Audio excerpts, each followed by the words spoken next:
നമ്മളാരും വികാരങ്ങൾ ചിരി വരുമ്പോൾ ചിരിയുകയും അല്ലെങ്കിൽ അങ്ങനെ പരമാവധി കരയാതിരിക്കാനൊക്കെ ശ്രമിക്കുമെങ്കിലും നമ്മളുള്ളിൽ അല്ലെങ്കിൽ ഒരു വികാര തള്ളിച്ച് അത് കരച്ചിലെന്നല്ല പറയേണ്ടത്, അത് കണ്ണീരൊഴുക്കിക്കൊണ്ടുള്ള വികാര പ്രകടനമൊന്നുമല്ല.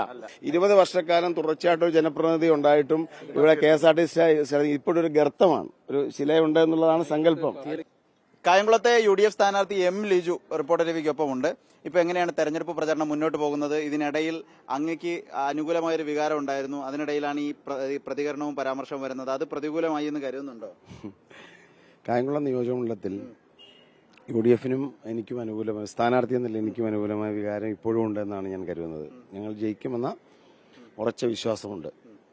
അത് ഇതുമായി ബന്ധപ്പെട്ട് ഒരു പ്രശ്നവുമായി കണക്കാക്കുന്നില്ല, അത് അങ്ങ് തന്നെ തള്ളിപ്പറയുകയും ചെയ്തു.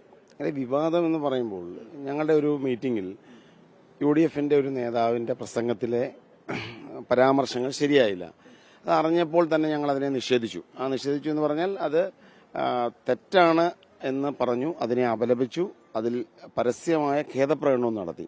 പിന്നെ സംഘടനാപരമായ നടപടികളാണ്. സംഘടനാപരമായ നടപടികൾ എന്ന രീതിയിൽ അദ്ദേഹത്തെ ഐക്യജനാധിപത്യ മുന്നണിയുടെ മുൻപ് തെരഞ്ഞെടുപ്പിന് മുമ്പുള്ള ചെയർമാനായിരുന്നു. ആ ചെയർമാൻ സ്ഥാനത്ത് നിന്ന് മാറ്റി. അദ്ദേഹത്തിന്റെ രാഷ്ട്രീയ പ്രസ്ഥാനമായിരിക്കുന്ന മുസ്ലിം ലീഗ് അദ്ദേഹത്തിനെ പ്രാഥമിക അംഗത്തിൽ നിന്ന് പുറത്താക്കി. അപ്പോൾ ഇതിനപ്പുറത്ത് എന്താണ് നമുക്ക് ചെയ്യാൻ സാധിക്കുന്നത്? ഇനി അപ്പുറത്ത് എന്തെങ്കിലും ചെയ്യാനുണ്ടെങ്കിൽ അത് ഗവൺമെന്റിന്റെ ഭാഗത്തു നിന്നാണ് ചെയ്യേണ്ടത്, അല്ലേ? നിയമപരമായ എന്തെങ്കിലും ഉണ്ടെങ്കിൽ അവർ ആ രീതിയിൽ, ഞങ്ങൾ അതിനൊന്നും എതിരായ ആളുകളല്ല. അപ്പൊ അതുകൊണ്ട് തന്നെ ഒരു രാഷ്ട്രീയ പരമാവധി തീർച്ചയായിട്ടും ഇതിനപ്പുറത്ത് ഞങ്ങൾക്കൊന്നും അല്ലെങ്കിൽ എതിർ പാർട്ടി നിർദ്ദേശിക്കണം, ഇനി എന്തുകൂടി ഞങ്ങൾ ചെയ്യണമെന്ന് പറഞ്ഞാൽ ഞങ്ങൾ അതിനെക്കുറിച്ച് ആലോചിക്കാം. അതല്ലേ നമുക്ക് ചെയ്യാൻ പറ്റുള്ളൂ. ഞങ്ങൾക്ക് ചെയ്യാവുന്ന കാര്യങ്ങൾ പരമാവധി ചെയ്തു.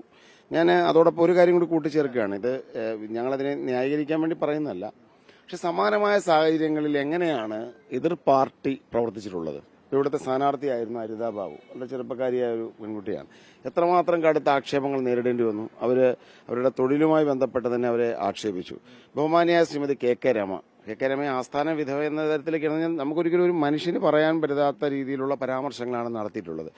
MM മണിയുടെ പരാമർശങ്ങൾ, വിജയരാഘവന്റെ പരാമർശങ്ങൾ, അങ്ങനെ സ്ത്രീവിരുദ്ധതയുടെ ഒരു പരമ്പര തന്നെ നമുക്ക് കാണാൻ സാധിക്കും. ആർക്കെങ്കിലും ഇതിലൊരു നടപടി സ്വീകരിച്ചാൽ കാണാൻ സാധിക്കുമോ? ഇല്ല. അപ്പോൾ ഇവരെ സംബന്ധിച്ച് ഇവർക്ക് നടപടിയെക്കുറിച്ച് പറയാനുള്ള ധാർമ്മികതയില്ല. പക്ഷെ ഞാനതൊന്നും പറയാൻ ആഗ്രഹിക്കുന്നില്ല. കാര്യം എന്താ പറയാത്തെന്ന് അറിയാമോ? നമ്മളൊരു കമ്പാരിസന്റെ ആവശ്യമില്ല. ഒരു വിഷയം ഉണ്ടായിക്കഴിഞ്ഞാൽ അതിന്റെയാണ് നടപടി, അത് ഞങ്ങൾ സ്വീകരിച്ചു. ഇത് ഞാൻ ഇപ്പുറത്ത് അവര് രാഷ്ട്രീയമായി അത് ദുരുപയോഗിക്കുന്നു എന്ന് തോന്നുന്നുണ്ട്. ഇത്രയും നടപടി സ്വീകരിച്ചു, അപ്പോഴവർ പറയുന്നത് ഇത് ആളുകൾ കാണണം എന്ന നിലയ്ക്കാണ്. ഞാനൊരു കാര്യം പറയട്ടെ, ഒരു തെരഞ്ഞെടുപ്പ് എന്നത് അതിന്റെ അജണ്ട എന്തായിരിക്കണം? അതൊരു സംവാദം നടക്കേണ്ട കാര്യമാണ്. ഞാൻ കരുതുന്നത് വ്യക്തിയധിഷ്ഠിത വിഷയങ്ങളോ ഓരോ പ്രശ്നങ്ങളുമായിട്ടുള്ള വിവാദങ്ങളോ അല്ല തെരഞ്ഞെടുപ്പിന്റെ അജണ്ട എന്നത് ഒന്ന് വികസനം എന്ന് പറഞ്ഞു കഴിഞ്ഞാൽ എന്താണ്? ജനങ്ങളുടെ മുൻഗണനാക്രമം അനുസരിച്ച് ഏറ്റവും അത്യാവശ്യം ഏതാണ് അതനുസരിച്ചാണ് ചെയ്യേണ്ടത്. അതിന് നാടിന്റെ ഭാവിയെ കരുതിയുള്ള കാഴ്ചപ്പാടുകൾ, അതോടൊപ്പം ഒരു നിയമസഭ അല്ലെങ്കിൽ സാമാജികന്റെ ജനങ്ങൾക്കിടയിലുള്ള സാമീപ്യം, നിയമസഭയ്ക്കുള്ളിലെ പെർഫോമൻസ്, അതോടൊപ്പം ഭാവിയിലേക്കുള്ള കാഴ്ചപ്പാടുകൾ, ഇതാണ് ഒരു തെരഞ്ഞെടുപ്പിൽ ചർച്ച ചെയ്യപ്പെടേണ്ടത്. ഈ വിഷയം ചർച്ച ചെയ്യേണ്ട അത് അല്ല, ഞാൻ പറഞ്ഞത് വിഷയം ചർച്ച ചെയ്യണോ വേണ്ടയോ എന്നൊക്കെയുള്ളത് അവർക്ക് തീരുമാനിക്കാം. ഒരു മുന്നണി സ്ഥാനാർത്ഥിയെ സംബന്ധിച്ച് അവരുടെ അജണ്ട തീരുമാനിക്കേണ്ട ഉത്തരവാദിത്വം എനിക്കില്ല. ഞാൻ പറയുന്നത് ഒരു പൊതുവായി എന്റെ കാഴ്ചപ്പാട് പ്രകാരം നമ്മളൊരു തെരഞ്ഞെടുപ്പിൽ ചർച്ച ചെയ്യപ്പെടേണ്ട വിഷയം അതാണ്. കാരണം നമ്മൾ വാങ്ങുന്ന ഓരോ ഒരു തീപ്പെട്ടിക്ക് ഒരു കൂട് വാങ്ങിയാൽ പോലും അതിൽ 18% തുക നികുതി പോകുന്നത് ഈ നാടിന്റെ ഖജനാവിലേക്കാണ്. അപ്പൊ അതെങ്ങനെയാണ് ഫലപ്രദമായി ജനങ്ങളിൽ തിരികെ എത്തുന്നുണ്ടോ എന്നുള്ളതാണ് നമ്മുടെ പ്രശ്നം. അപ്പോൾ അതുകൊണ്ട് വികസനവും കാഴ്ചപ്പാടുകളും ജനങ്ങളോടുള്ള സമീപനവും നിയമസഭയ്ക്കുള്ളിൽ നിയമനിർമ്മാണത്തിന് വേണ്ടിയുള്ള ശേഷിയുമാണ് യഥാർത്ഥത്തിൽ തെരഞ്ഞെടുപ്പിൽ ചർച്ച ചെയ്യേണ്ടതാണ് എന്റെ വിഷയം. പക്ഷേ എതിർ പാർട്ടിയുടെ അജണ്ട തീരുമാനിക്കാൻ ഞാനാളല്ല. അവർക്ക് അവരുടെ അജണ്ട, ഞങ്ങൾക്ക് അജണ്ട. ഈ വിഷയത്തിൽ ഞങ്ങൾക്ക് സ്വീകരിക്കാവുന്ന പരമാവധി നടപടികൾ ഞങ്ങൾ സ്വീകരിച്ചു കഴിഞ്ഞു. ഇനി അതിന്മേൽ ഞങ്ങൾക്ക് ഒന്നും സ്വീകരിക്കാനില്ല. സൈബർ അണികൾ എല്ലാവരും കുറ്റപ്പെടുത്തുകയാണ്, ഇപ്പോഴും തന്നെ അധിക്ഷേപിക്കുന്നു എന്നൊക്കെ പറയുകയാണ്. ഞാൻ പറഞ്ഞല്ലോ, സൈബർ ഇടം എന്നതൊരു പൊതു ഇടമാണ്. നമുക്ക് ആർക്കെങ്കിലും അത് നിയന്ത്രണമുണ്ടോ? വ്യക്തിപരമായി നമ്മളെല്ലാം എത്രയോ ആക്ഷേപങ്ങൾ നേരിട്ടിരിക്കുന്നു. ഞങ്ങളെല്ലാ ആക്ഷേപങ്ങളും നേരിട്ടുള്ളവരല്ലേ.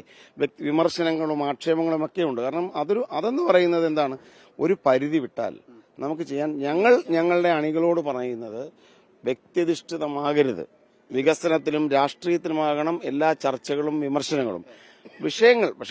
വിഷയങ്ങൾ കൃത്യമായ വിഷയാധിഷ്ഠിതമാവണം. വ്യക്തി വിമർശനങ്ങൾക്ക് ഞങ്ങൾ എതിരാണ്. അതിന് വിട്ടു കഴിഞ്ഞാൽ നടപടി സ്വീകരിക്കണം, നിയമ നടപടികൾ സ്വീകരിക്കണം. പൊതുവിലിപ്പോ അങ്ങ് കരഞ്ഞു,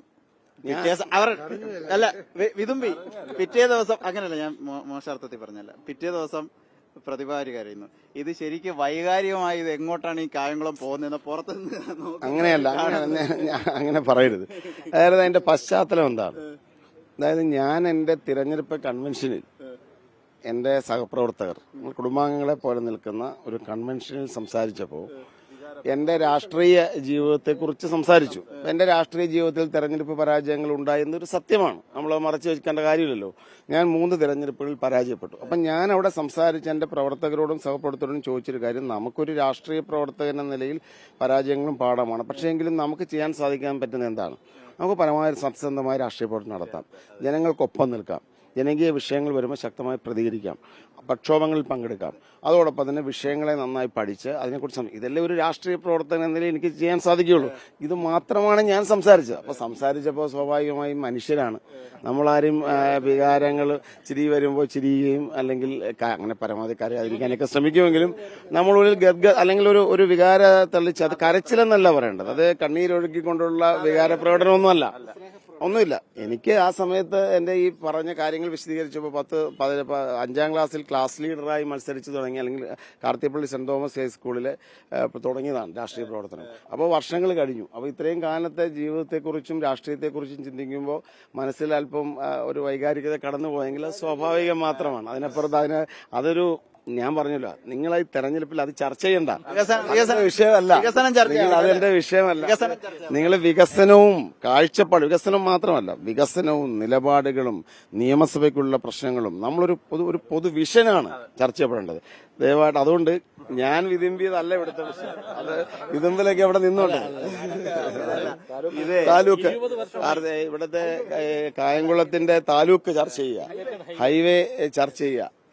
ഒരു 20 വർഷക്കാലം തുടർച്ചയായിട്ട് ഒരു ജനപ്രതിനിധി ഉണ്ടായിട്ടും ഇവിടെ KSRTC ഇപ്പോഴൊരു ഗർത്തമാണ്, ഒരു ശിലയുണ്ട് എന്നുള്ളതാണ് സങ്കല്പം.